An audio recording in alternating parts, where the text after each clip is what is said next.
we say what we're talking about? We will be talking about the dollhouse And A Tale of Two Cities. Through a Socratic Seminar. Okay, ready? Question 1. Well, A Tale of Two Cities and A Doll's House obviously were applicable to society at the time. They were written. How can they be applied to life today? Well, we're on the verge of a revolution, and the Tale of Two Cities talks about revolution, and, so we can see how not to get our heads chopped off. Okay, I have a question. What revolution are we in right now?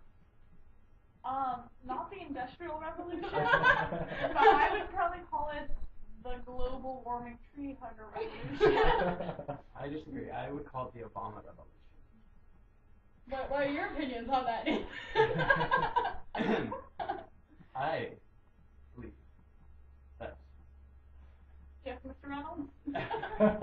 that the revolution that we're currently experiencing is actually simply the pent-up frustration of society because our liberal media convinced us that George Bush is a bad president. Do you really believe it was the media and not just... I truly do believe it's the media because I listen to Republican media such as Michael Savage and the Savage Nation, and I thought George Bush was a great president. Don't you think that your media might then just have influenced you into believing that George Bush was a good president rather than not so great president? I think that the opposite is the case because In The Stranger. Oh man, we're not talking about The Stranger. No, we can't. That's okay. Just Okay. In The Stranger, the media really influenced the trial a lot, so we can see the influence of the media and how they were saying that he was a bad person, but really, he might have actually been a really bad person. He didn't even cry at his mother's funeral. Yeah. That's in A Tale of Two Cities, there's the trial scene from the beginning. Oh yeah, yeah. And there's like all the people are like watching him, and they all have their opinions. So It's short and Fraulica. do you think that Schadenfreude. So, do you think that literature created this effect of the media having an effect on society by making people think that the media should have an effect on society? For example, in What? I think this is a compound question, Nathan. No.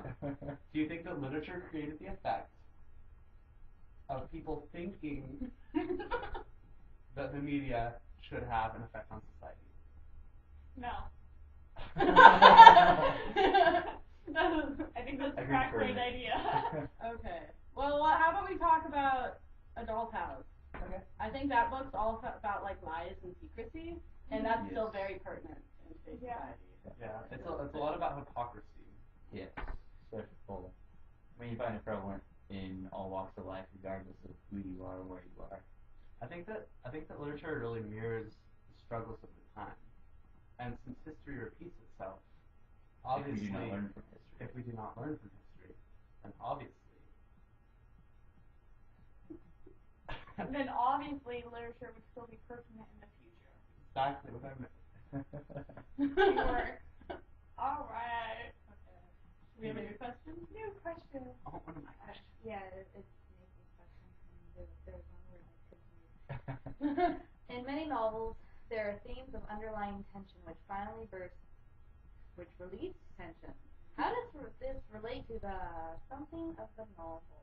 Severity? Let me read it. You can read your handwriting better than I can. So bad. I had to write it out. I was wondering, I was like, did he write on the back of mine? I'm like, Yeah. oh. What? You wrote on the back of mine, What yeah. Wait, Many? I think many. it's society. I think it's Many society of the novels. novel. There are themes of I underlying think it's a tension. secrecy. When freaking When? the rules. Or it says, in many novels there are themes of underlying tension which finally burst, which release tension. How does this relate to the society of the novel? Okay. Answer this question. Okay.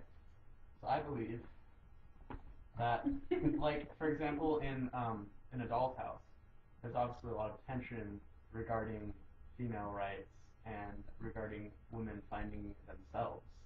And so that kind of built up until there was this climax.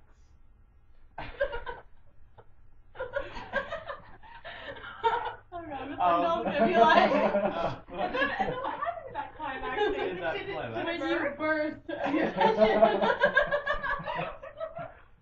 is where Did it release a lot of tension? Okay, we might have to edit that out. I think she might enjoy this. That's okay, that's fine. Anyway. She's an English teacher, Okay. come on. So it burst when Nora decided to walk out on her husband in order to discover. And how did that relate to the society of the novel? Or the secrety, or the secret. I think we should prove that my handwriting is not that bad. It's not that bad. Camera's up. Hold it still. Right? Get back, Nathan. Can you read that? It's right there. No. It's good. Anyways, that's okay. Don't turn your back on the camera. I don't know. Okay. I can't even see my face. Anyways, so it means the society, it relates to the society because the society is reflecting these same passions and building up of tension as is displayed in Nora. And so Nora is actually almost a metaphorical representation of the society as a whole, in my opinion. So society.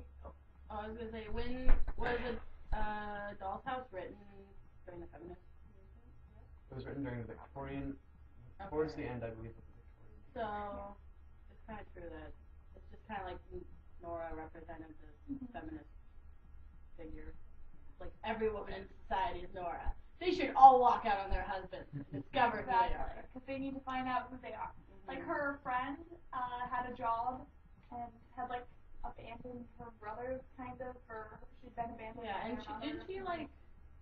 So do you think that the novel is actually suggesting that women literally go out and leave their families and their husbands, or is it just saying that women need to take a stand against this masculine regime? I think that it means that women need individuality and that they need it. Yeah. They need to leave the dependence of their husbands and children behind and first focus on their own. Yeah. So they should discover their own independence before they try and build it onto someone else. Yeah, because I mean, if you just take everything in your life off of like, your husband or whatever, then who are you? You're just a copy of your husband. Exactly. A cardboard cutout copy. Carving cardboard. That, my friends, is an example of alliteration. That's one of my vocab terms. Maybe you'll get some extra credit there, Nathan.